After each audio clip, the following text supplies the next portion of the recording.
باپ کا انتقال حضور کے اس دنیا پہ قدم رکھنے سے پہلے ہی ہو گیا تھا۔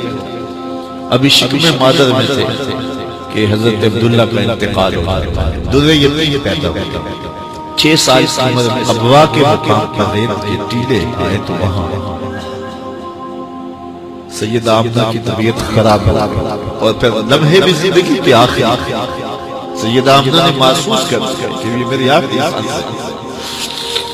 سیدہ پاک نے حضور کے سر پہ ہاتھ رکھا اور روتے ہوئے کہا کہ بیٹا ہر نئی چیز نے پرانا ہو جانا ہے، ہر باقی نے فنا ہو جانا، میں بھی جا رہی ہوں وَذِكْرَ بَاقْ وَوَلَدْتُ طُهْرَ، لیکن میرا ذکر نہیں مٹے گا، اس لیے کہ تیرے جیسا سترا بیٹا چھوڑ کے جا رہا ہے۔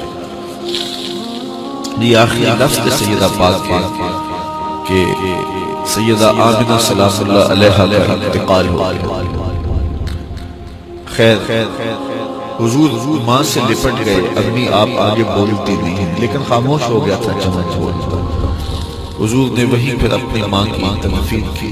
تدفین کے بعد ام ایمن کے ساتھ سواری پر بیٹھ جاتے ہیں اور چمٹ جاتے ہیں ام ایمن کے ساتھ، اور وہ جا کے حضرت عبدالمطلب کے سپرد کر دیتی ہیں۔ تو حضرت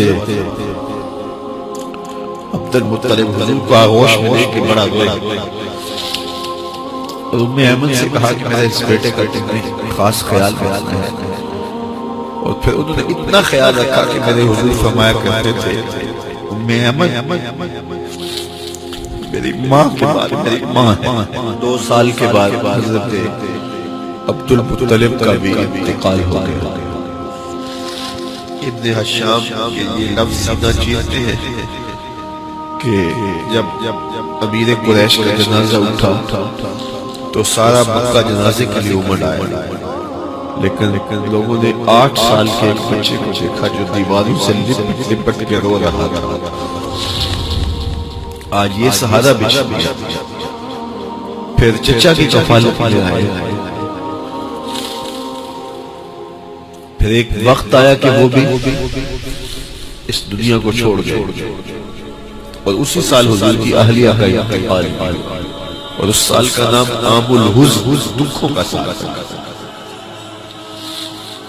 اہل مکہ نے جو سلوک کیا وہ کسی سے مخفی نہیں، پتھر مارے، گڑھے کھودے، کانٹے بچھائے، اجریاں ڈالی، اپنے گھروں کے کوڑے لا کے حضور کے گھر کے سامنے رکھ دیے۔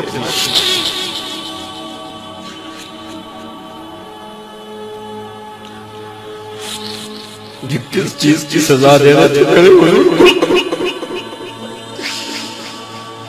میرے حضور علیہ السلام نے پھر طائف کا سفر کیا کہ شاید وہ لوگ میری بات کو سن لیں،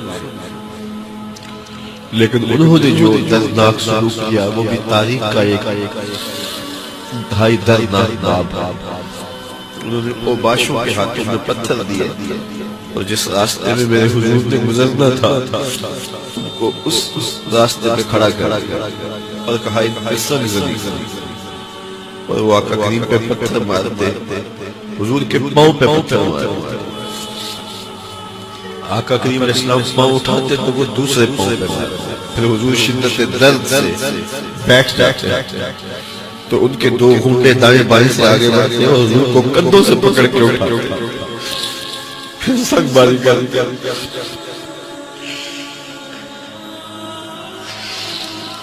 نالین حضور کے خون سے بھر گئے۔ عذاب کے فرشتے حضور کے پاس آئے کہ اگر آپ